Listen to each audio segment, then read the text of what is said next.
कि यीशु की कुर्बानी क्यों जरूरी थी। क्या अल्लाह आदिल है? वो खुद कफारा बन करके आया, तो जानवरों की कुर्बानी होती है। बिल्कुल होती है, मुसलमान आज भी देते हैं। मुसलमान भी करते हैं। इंसाफ भी हो गया और उसकी मोहब्बत ने हमें बचा भी लिया।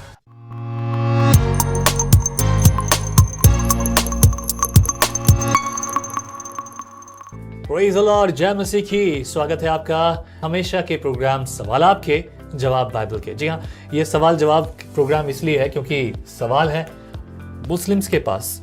जब उनके विश्वास की बात आती है, उनके ईमान की बात आती है, तो वो अपने ईमान को समझ नहीं पाते और उल्टे सीधे सवालात करते हैं, क्योंकि ऐसे ही सवालात उन लोगों ने सिखाया जो खुद भी समझते नहीं, बिना सोचे समझे। क्योंकि आपके द्वारा मुझे ये बात पता चली, क्योंकि उन्होंने पवित्र शास्त्र यानी कि मैं कहूँ अगर कुरान की भी बात करूँ तो कुरान को पढ़ना और उसको समझना दोनों ही उनको अलाउड नहीं है। जब अलाउड नहीं है तो वो उसकी गहराइयों को कैसे समझ सकते हैं? पढ़ना अलाउड है लेकिन अरबिक लैंग्वेज में, पर उसका क्या अर्थ है समझना अलाउड नहीं है।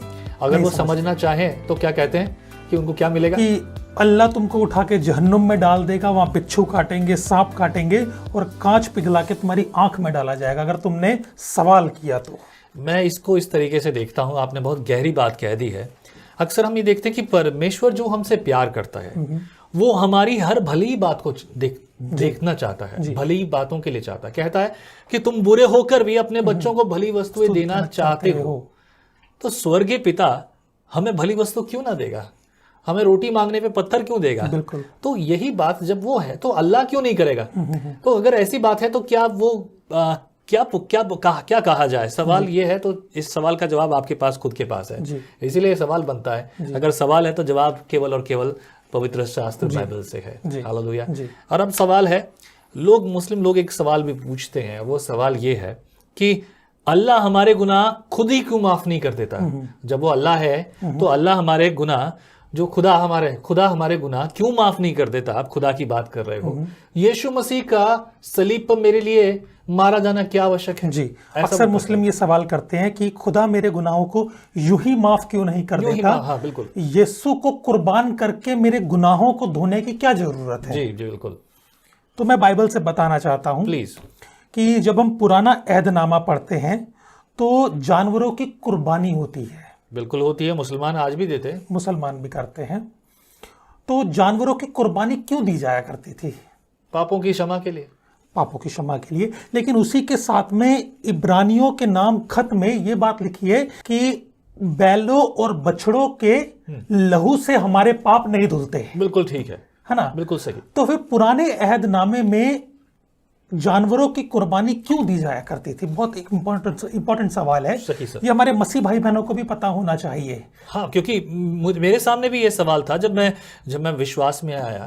मैं एक जगह नौकरी किया करता था और वहां पर जब मेरा एक समय था, मैं अपनी डेस्क पर जो है परमेश्वर का वचन लगा कर रखता था ताकि लोग उसे देखें, उनके जीवन में हो। और वो वहां पर मुझे इन्हीं बातों में उलझाया करते थे। वो पूछते थे कि बोले पला हुआ बछड़ा मारा, इसका क्या मतलब है? जी। तो जो पुराने अहदनामे के अंदर यानी कि पुराने नियम के अंदर, ओल्ड टेस्टामेंट के अंदर जो कुर्बानी होती थी उसका एक मतलब था। वो जितनी कुर्बानियां होती थी वो सब आने वाले वक्त की परछाई थी। ओके। मतलब वो एक परछाई थी, एक तरह की शैडो थी। जब पुराने अहदनामे में कुर्बानी होती थी तो कुर्बान, जब बछड़े को कुर्बान किया जाता था तो जब वो तड़पता था तो it is a type of a shadow. इस तरीके की वो परछाई थी कि ये मेरे गुनाह थे जो कि इसने ले लिए। सही बात। उसने गुनाह उठाए नहीं, उसने गुनाह लिए नहीं है, लेकिन it's a kind of a typology, it's a kind of a shadow कि मेरे गुनाह जिस तरह से ये तड़प रहा है इस तरह से मुझे तड़पना था। जैसे ये बछड़ा तड़प रहा है इस तरह से मुझे तड़पना था। जब कुर्बानी करते थे तो उसके सर के ऊपर हाथ रखा करते थे। बिल्कुल, हाथ रख करके उसके ऊपर उसको कुर्बान करते थे, यानी कि मेरे पाप उसके ऊपर ट्रांसफर हो गए। जी।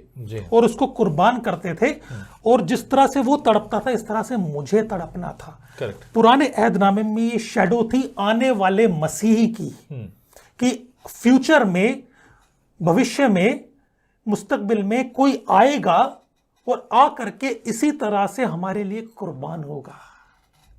नौ सवाल ये है, ये मतलब कुर्बान होगा, ये कहना कि इस जैसा ये कुर्बान हुआ ऐसे ही फ्यूचर में कोई आएगा जो हमारे लिए कुर्बान जो हमारे लिए कुर्बान होगा। ओके, ये मुस्लिम्स भी मानते हैं? ये मुस्लिम्स नहीं मानते। अच्छा, ठीक है। ये मैं आपको बाइबल की बात बता रहा हूं। ठीक है, ठीक है। ये बाइबल बताती है कि फ्यूचर में कोई आएगा। Old testament is a shadow. बिल्कुल ठीक है। वो आने वाले वक्त की परछाई थी, ठीक है, जो हम नए ऐदनामे में देखते हैं। मैं एक और आयत है खुदा के कलाम से पढ़ना चाहता हूं, जो कि है इब्रानियों 10वां अध्याय, उसकी 10वीं आयत। जी। इब्रानियों के नाम पौलुस रसूल का खत, उसका 10वां बाब और 10वीं आयत, जिसमें इस तरह से लिखा है, उसी मर्जी के सबब से हम यीशु मसीह के जिस्म के एक ही बार कुर्बान होने के वसीले से पाक किए गए हैं। क्या बात है, बहुत खूबसूरत। एक ही बार कुर्बान होने से। जी जी, बहुत ही खूबसूरत बात। पुराने अहदनामे में बार बार कुर्बानियां किया जाती थी, ताकि वो हमको याद दिलाई जाए कि फ्यूचर में कोई आएगा और आकर के कुर्बान होगा। और फ्यूचर में, मुस्तकबिल में यीशु आया और आकर के एक ही बार कुर्बान होकर के उसने हमारे गुनाहों को धो के हमें पाक साफ कर दिया। क्या बात है, हालेलुया। मेरे प्रियो, वचन को सुन लेना जरूरी है, उसे स्वीकार कर लेना जरूरी है, अपने जहन में, जीवन में उतार लेना जरूरी है। यह है पाक खुदा का कलाम। लेकिन इसके साथ साथ एक सवाल और बनता है कि यीशु की कुर्बानी क्यों जरूरी थी? जी, और पुराने अहदनामे में भी जो कुर्बानी हुआ करती थी, जो कि एक तरह की परछाई है, वो परछाई क्यों थी, जी, क्यों ठहराई थी? तो मैं अक्सर जब मुसलमानों से बात करता हूं तो मैं उनसे एक सवाल करता हूं, उनसे पूछता हूं, क्या अल्लाह आदिल है? इसका अर्थ क्या है? आदिल मतलब जो इंसाफ करता है। ओके, जो अदालत वर्ड निकला है वो आदिल से निकला है। Okay. Adil is a Arabic word, यानी कि परमेश्वर इंसाफ करने वाला, खुदा इंसाफ करने वाला। तो क्या खुदा इंसाफ करने वाला है? बिल्कुल है। क्या खुदा मोहब्बती है? बिल्कुल है। मुसलमान इस बात को भी मानते हैं कि खुदा रहम करने वाला खुदा है। बिल्कुल है। वो रहमती खुदा है, खुदा हम पर रहम करता है। इस बात को मुस्लिम्स भी मानते हैं, इस बात को हम भी मानते हैं। दोनों बातों को हम क्रिश्चियंस भी मानते हैं और मुस्लिम भी मानते हैं कि खुदा इंसाफ भी करता है और खुदा मोहब्बत भी करता है। बिल्कुल ठीक। अब ये दोनों चीज एक साथ में होना कैसे पॉसिबल है?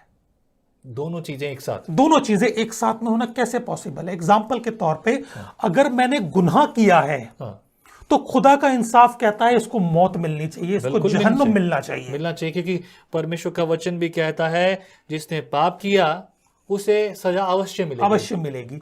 तो इंसाफ कहता है कि अगर मैंने पाप किया है तो इसके गुनाहों की सजा इसको मिलनी चाहिए। इसको उठा के जहन्नुम में डाल देना चाहिए। बिल्कुल ठीक। ठीक है, ये इंसाफ कहता है, खुदा इंसाफी है। लेकिन साथ ही साथ खुदा मोहब्बत करने वाला भी है। अगर वो इंसाफ करके मेरे को जहन्नुम में डाल देगा तो जो उसकी मोहब्बत है वो कहाँ है? वो कहाँ है? बड़ा सवाल है ये। वो कहाँ है? हाँ, ये समझना जरूरी है जी। तो उसकी मोहब्बत कहाँ है? वो रहम खाने वाला खुदा है। तो वो जब मेरे को जहन्नुम में देखेगा तो रहम नहीं खाएगा, उसको मुझ पे तरस नहीं आएगा कि मेरा बच्चा जहन्नुम में तड़प रहा है।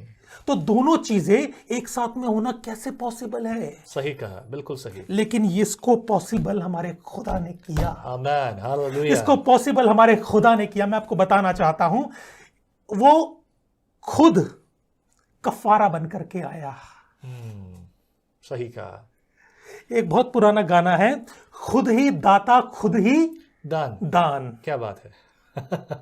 मैं अपने स्कूल के समय गाया करता था। आई बिलीव आपने भी गाया होगा स्कूल के समय। बिल्कुल बिल्कुल। तो खुद ही दाता खुद ही दान।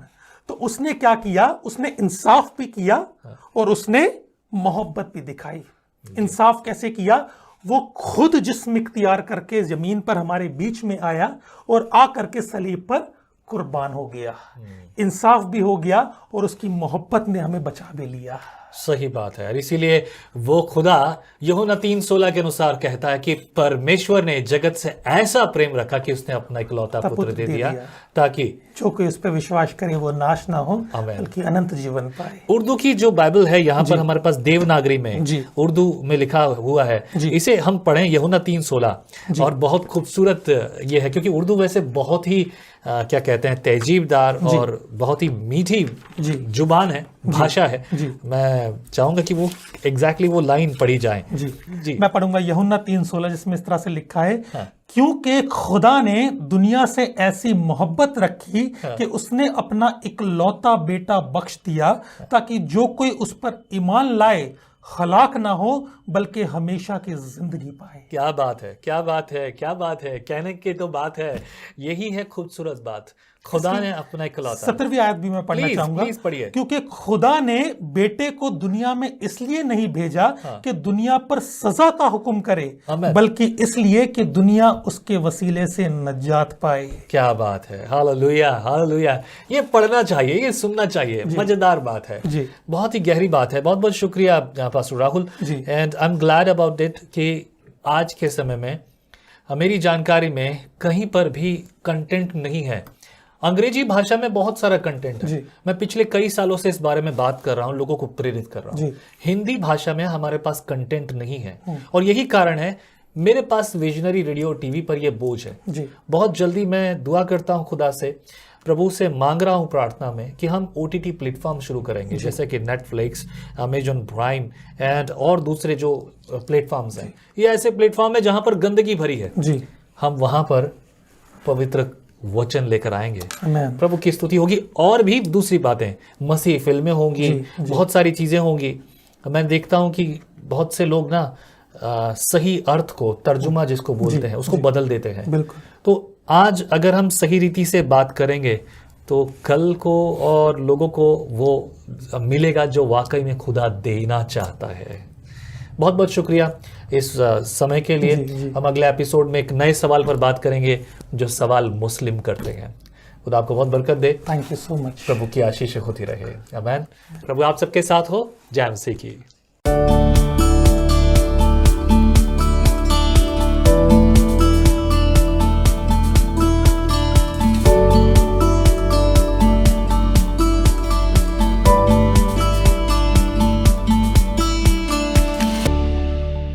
मैं एक पिता हूँ और हर पिता की तरह मेरी भी सबसे बड़ी चिंता अपनी बेटी के लिए अच्छा, ईमानदार और विश्वासु साथी चुनना। व्हाट्सएप ग्रुप्स, मैट्रिमोनियल साइट्स, सब जगह सिर्फ कंफ्यूजन था। कहीं पे प्रोफाइल फेक थी तो कहीं लोग पैसे लेकर भाग गए। फिर मेरे एक चर्च मेंबर ने मुझे मसीही साथी के बारे में बताया। मुझे तो पहले यकीन ही नहीं हुआ कि सिर्फ 25 रुपए में ऐप एक्सेसिबल और सिक्योर है, और इतने कम में भी हर प्रोफाइल वेरीफाइड और जेन्युइन।